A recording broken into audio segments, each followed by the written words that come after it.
En el vídeo que acabamos de proyectar se rememoran las 30 ediciones del encuentro. Hemos reproducido los lemas de cada uno de ellos y el anagrama, el anuncio, para que vean un poco en esos 30 años cómo de alguna manera se ha ido transformando el título. Hablábamos al principio no tanto de lo digital, ahora todo está enmarcado dentro del mundo digital. Y es simplemente por tener un breve recuerdo, una breve reseña de estos 30 años en los cuales se ha trabajado de manera muy intensa. Mi presentación está centrada en el lema del encuentro. El encuentro este año se basa construyendo una España digital. Vamos a ver por qué consideramos que esto es necesario y por qué, en qué nos apoyamos para, de alguna forma, defender las ideas que proponemos. Vamos a hacer primero una breve reseña de qué pasaba en el año 87, cómo era el mundo en el año 87, qué pasaba con las TIC en el 87. Nos trasladamos ahora en el escenario actual, qué es lo que en este momento el mundo digital ofrece, cuáles son los retos, cuáles son las grandes challenges que hay que superar, cómo está el sector en cifras a nivel mundial y en España, y a partir de ahí hacemos un análisis de la situación y hacemos una propuesta, y esta propuesta es la que vamos a defender para construir una España digital. En el año 87, ya ha pasado tiempo, pero sin embargo yo creo que casi todos nos acordamos, España acababa de ingresar en la Comunidad Económica Europea, como se llamaba entonces. Había 38 millones de habitantes, hoy somos más de 46, la esperanza de vida ha pasado de 76 a más de 83, somos el segundo país con mayor esperanza de vida de Europa. Ahí se reflejan algunos datos económicos para que vean el enorme salto que la economía española ha dado en esos 30 años, el enorme crecimiento que se ha dado y de alguna forma todo el esfuerzo que ello ha implicado. Otro hecho relevante aquel año era que Barcelona fue elegida para ser sede olímpica en el 92 y al mismo tiempo se iniciaban la Expo de Sevilla. El 92 se convirtió en un año de referencia y hubo realmente un gran impulso en muchos aspectos de infraestructuras, en el desarrollo del país, pensando en el gran año que era el 92. Empezaba el proyecto Erasmus, ahora realmente es una realidad importante en Europa, sobre todo el intercambio de estudiantes entre distintos países de la Unión. Y otra noticia que también guarda relación con lo que vamos a ir contando, que es que el Gobierno anuncia una segunda reconversión industrial. ¿Qué pasaba en el mundo? Pues el mundo tenía 5.000 millones de habitantes, hoy está a punto de llegar a 7.500.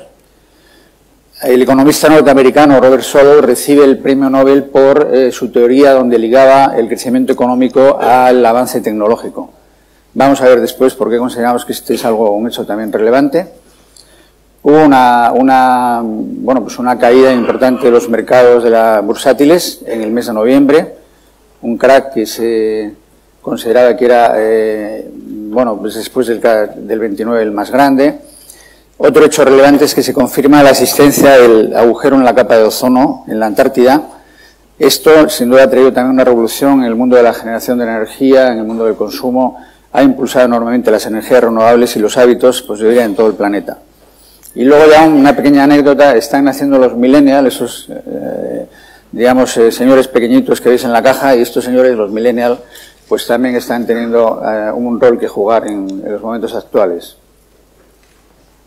¿Cómo eran las TIC en España? Pues bien, al haber entrado en la Comunidad Económica Europea, como se llamaba antes, la comunidad elabora el libro verde del mercado de las telecomunicaciones. Como consecuencia en España se aprueba la Ley de Ordenación de las Telecomunicaciones, preámbulo de la LGT, que ha mencionado Víctor Calvo Sotelo ahora, y se inicia un proceso de desregulación, un proceso donde el mercado pasa de un modelo fundamentalmente de monopolio a un modelo abierto, donde se abra la libre competencia. Eso trae unas transformaciones importantes y unas, sin duda, cambios trascendentales. Para que tengan una idea, el mercado TIC en aquel año alcanzaba 13.000 millones de euros, ahora estamos en 90.000, con un crecimiento sobre el anterior importante del 16%, crecimientos que ya evidentemente ya no se van a volver a dar. Y ya como anécdota, pues decirles que en aquel año en España había 2 canales de televisión nada más, pública, en abierto, y se anunció la televisión en emisión matinal. Aquello creó mucha polémica porque se hablaba de que aquello iba a aumentar el absentismo, iba a cambiar los hábitos de la población, y al final lo que ocurrió es que bajaron las asistencias a los ambulatorios de la Seguridad Social por la mañana. Bueno, por algo sería. Y dando un salto de 30 años, ¿qué pasa ahora en el 2016? Pues bien, nos encontramos con un horizonte absolutamente distinto. Esto no se parece en nada a lo que había hace 30 años. Y ahora nos encontramos con que la economía digital ya no está muy claro dónde está la frontera entre economía digital y economía convencional. Cada vez todo es más digital y de alguna forma está permeando, está invadiendo otros ámbitos de la economía. Se habla incluso de que al final de esta década la economía, del conjunto de la economía, el 30% en los países desarrollados va a ser digital. Hay algo que está uniéndolo todo, que es la gran columna vertebral del ecosistema digital, que es Internet. Nos encontramos también con unos marcos regulatorios cada vez más complejos, más difíciles de manejar, que afectan no solamente a aspectos de carácter técnico, sino también afectan a temas como privacidad, protección de datos, propiedad intelectual, y esto sin duda es algo que está enmarcando de manera importante el desarrollo futuro y va a enmarcar más de la economía digital. Ciberseguridad es otro gran reto, ya nos referiremos al después. Las OTTs han invadido de alguna forma el ecosistema generando más valor, han aprovechado mejor el crecimiento y sin duda son los grandes ganadores de la revolución digital que se está produciendo. En la otra vertiente está se está produciendo una enorme presión sobre la industria y sobre las operadoras, donde monetizan peor, sin duda, este crecimiento, donde se requieren grandes inversiones, donde se requiere en un entorno donde los ingresos no crecen, con una demanda creciente de manera exponencial, las inversiones que tienen que hacerse, pues evidentemente hacen que los modelos de negocio se resientan y sea difícil de mantener este estatus si no se llega a un equilibrio. De ello hablaremos también después. Bien, macrotendencias digitales. ¿Qué es esto de las macrotendencias? Bueno, pues es donde lo que nosotros entendemos que está marcando las pautas de por dónde van a ir los tiros en el futuro. Los datos ahora son la materia prima, es el eje, el centro de todo lo que es el mundo digital y que el que tiene el dato tiene el poder. La comunicación se sigue reinventando y están cobrando importancia, por supuesto, los servicios ofrecidos en redes sociales y los contenidos generados por el usuario. ¿Qué otras macrotendencias se dan? Pues sin duda la evolución de los negocios digitales se hace cada vez más deprisa porque además existe un nuevo usuario, como digo yo, aventajado, que conoce mejor lo que sabe exigir, sabe pedir, sabe comparar, sabe diferenciar y está condicionando de alguna manera el marketing y cómo las empresas digitales tienen que dirigirse a ese nuevo tipo de usuario mucho más capacitado, más preparado. Eso es lo que hace de alguna forma que cambien los modelos. La robótica, el tema de la automatización, está también cobrando un gran impulso, apoyado en la inteligencia artificial y apoyado en tratar de resolver la interfaz hombre-máquina en todas sus vertientes, el lenguaje natural, visión artificial, realidad aumentada, todo lo que tiene que ver con el movimiento y también con la toma de decisiones basada en sistemas expertos que de alguna forma apoyan, de alguna forma, el que los sistemas, las máquinas sean cada vez más capaces de ayudar a los seres humanos a hacer tareas que de alguna forma antes serían imposible hacerlo, ¿no? Al final la cuestión es decir, ¿qué va a pasar después? ¿Cuáles van a ser los drivers, los vectores de cambio en los próximos años? Eso es lo que no se sabe. Se puede intuir, se puede adivinar, pero en este momento no sabemos qué nuevo disruptivo va a venir, que va a cambiar otra vez, va a revolucionar, va a impulsar el sector digital. Lo que sí sabemos es que algo va a pasar. Eso creo que todos estamos de acuerdo. Bien, ¿y cuáles son las cifras? El tamaño de las distintas economías que a nivel mundial, las más importantes, absorben de lo que es la economía digital. En este cuadro tienen las tres grandes geografías que de alguna forma son más importantes en el mundo: Norteamérica, Asia, Pacífico y Europa. Y ahí se representa abajo el crecimiento que se ha dado en los últimos años de las distintas economías. ¿Qué observamos? Pues observamos que hay una pequeña ralentización en las dos más grandes.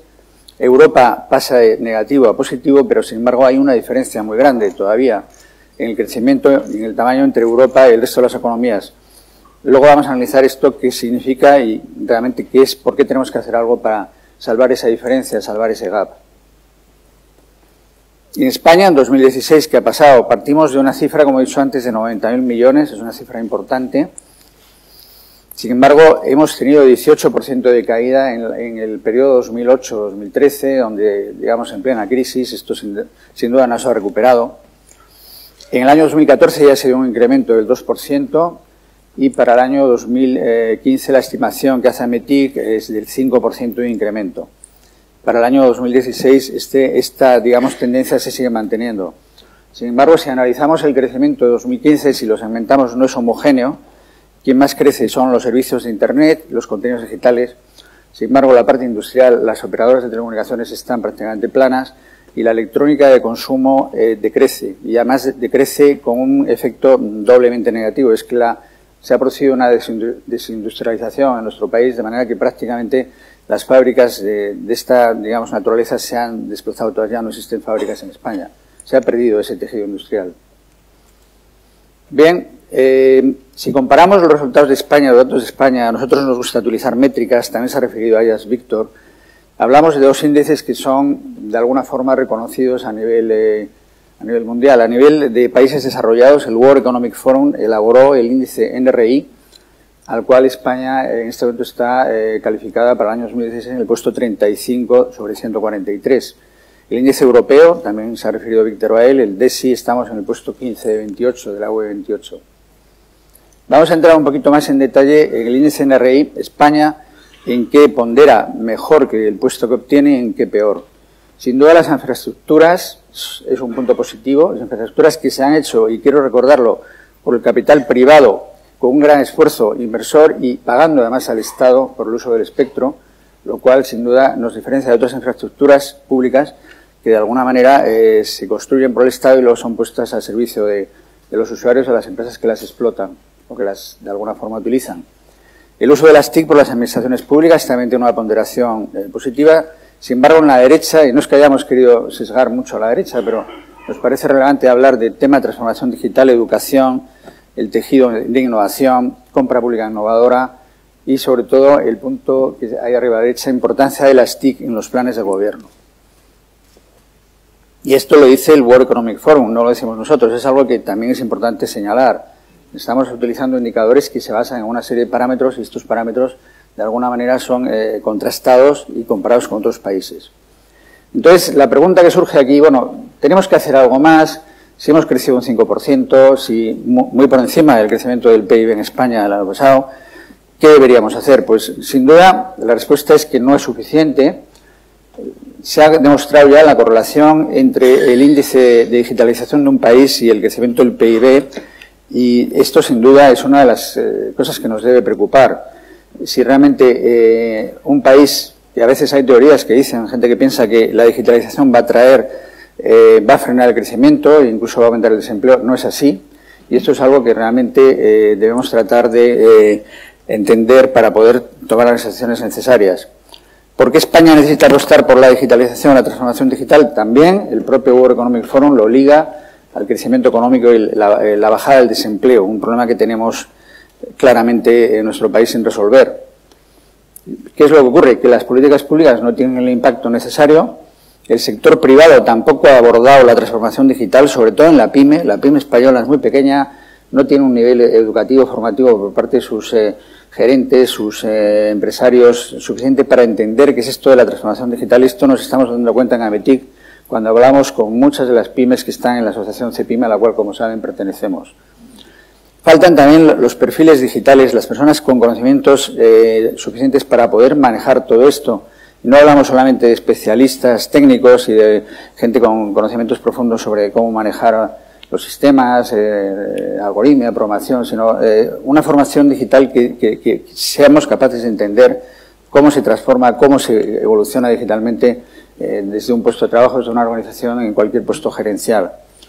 El tejido de innovación, pues sin duda tampoco sale bien parado. En España la I+D+I pues ha retrocedido y no ha recuperado el nivel que debería tener. A partir de aquí, ¿qué decimos? Pues que la apuesta en España por la economía digital es una cuestión de Estado, debería ser una cuestión de Estado. Debe haber un consenso entre todas las fuerzas políticas.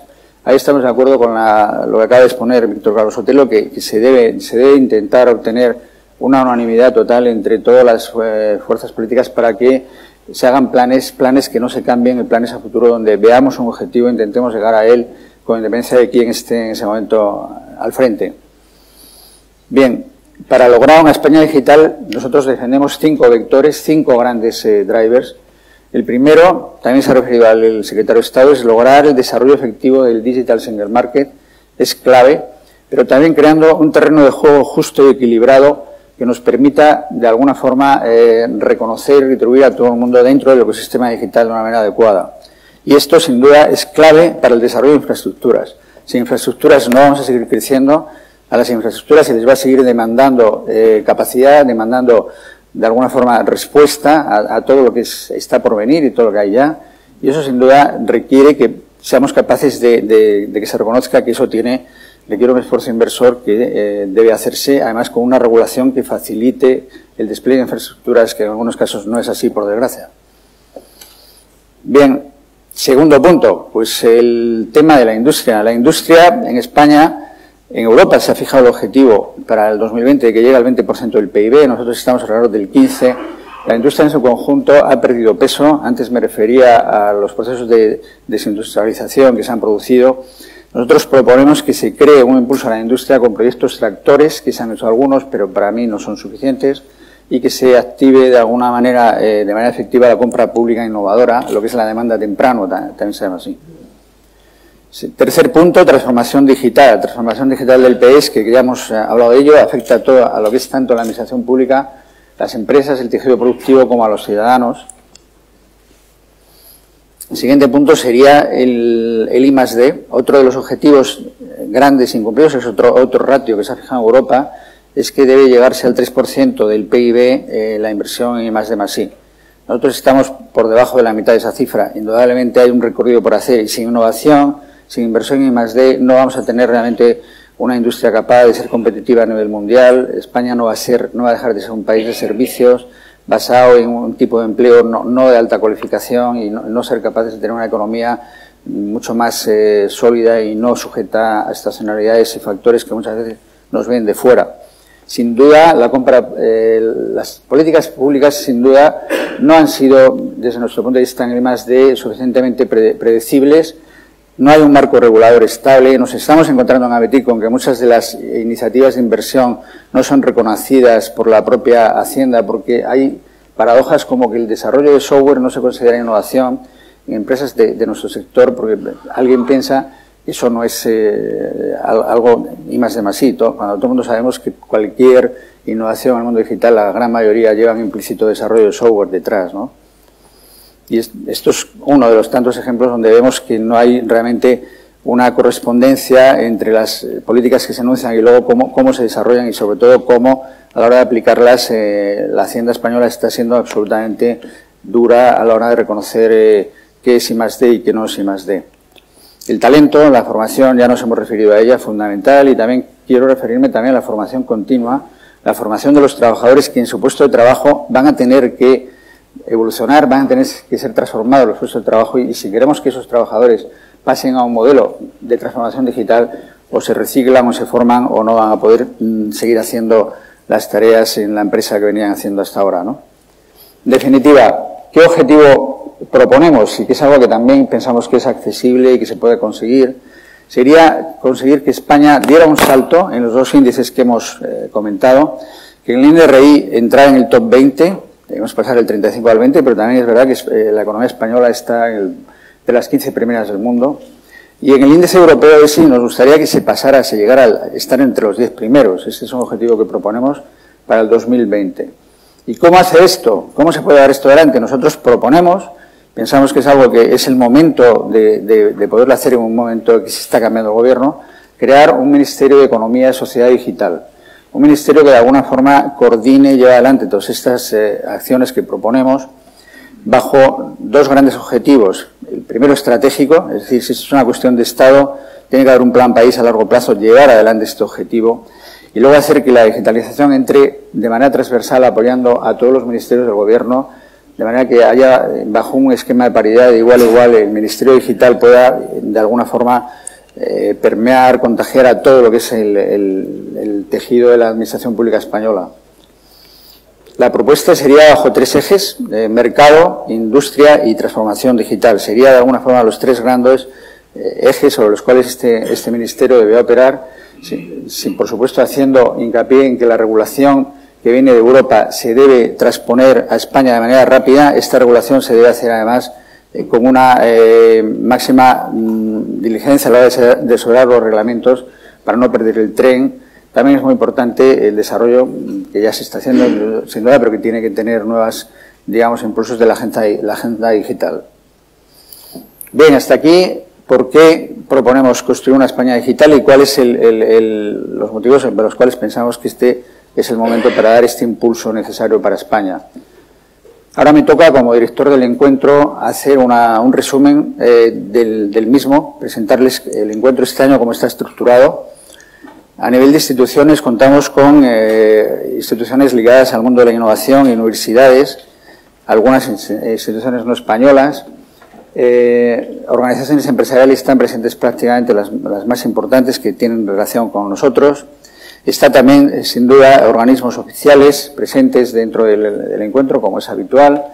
Y quería hacer referencia también a los medios de comunicación, que este año contamos además con medios no españoles que nos van también a ilustrar sobre qué se dice, qué se piensa, se habla en otras partes del mundo, y que sin duda también tienen un rol muy importante de difusión, de transmitir los mensajes que dentro del encuentro se van a ir exponiendo. Las industrias están representadas, todas las industrias digitales, y muchas que no son propiamente dichas digitales, pero que también sin duda se están transformando rápidamente. Puede mencionar pues al mundo de los servicios financieros, el sector del automóvil, transporte de infraestructuras, servicios y formación en recursos humanos. ¿Qué tecnologías tenemos? Bueno, pues tenemos todas las tecnologías que en este momento están presentes en el mercado, llamando a la puerta, que están llamadas a cambiar la manera de hacer las cosas. Vamos a hablar de ciberseguridad, supercomputación, Big Data, Internet de las Cosas, Internet 3D, inteligencia artificial. Sin duda vamos a tener ocasión de conocer el estado del arte por parte de los principales artífices y, de alguna forma, empresas que están a nivel líderes mundiales en estas tecnologías, cuáles son, de alguna forma, las expectativas que se están creando y cuáles son los nuevos desarrollos. En cuanto a aplicaciones disruptivas y nuevos verticales, pues sin duda, Smart Communities, Smart Cities, algo que también nos interesa muchísimo, inteligencia artificial, industria 4.0, todo lo que son Smart Agro, transporte inteligente.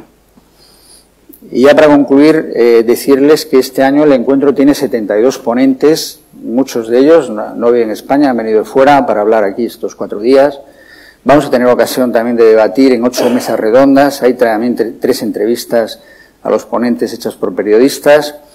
Están representados todos los subsectores del ecosistema digital y sin duda, bueno, pues tenemos también un importante seguimiento a través de redes sociales. Se está transmitiendo por video streaming este encuentro en este momento y hay más de 400 profesionales inscritos presentes aquí, y hacer referencia también a los medios de comunicación que para nosotros son importantes, que nos apoyan y de alguna forma son clave a la hora de que este encuentro tenga la relevancia que nosotros queremos que tenga. Queremos que se convierta en el referente, ya lo es, también a nivel europeo, dentro de lo que sería un foro de debate sobre economía digital.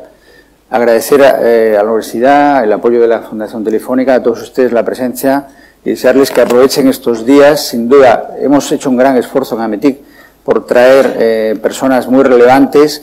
Yo diría que las ponencias son de una calidad absolutamente extraordinaria y las personas que van a presentarlas también personas de altísima cualificación. Entonces aprovechen este tiempo, les agradezco la presencia y espero que disfruten. Gracias.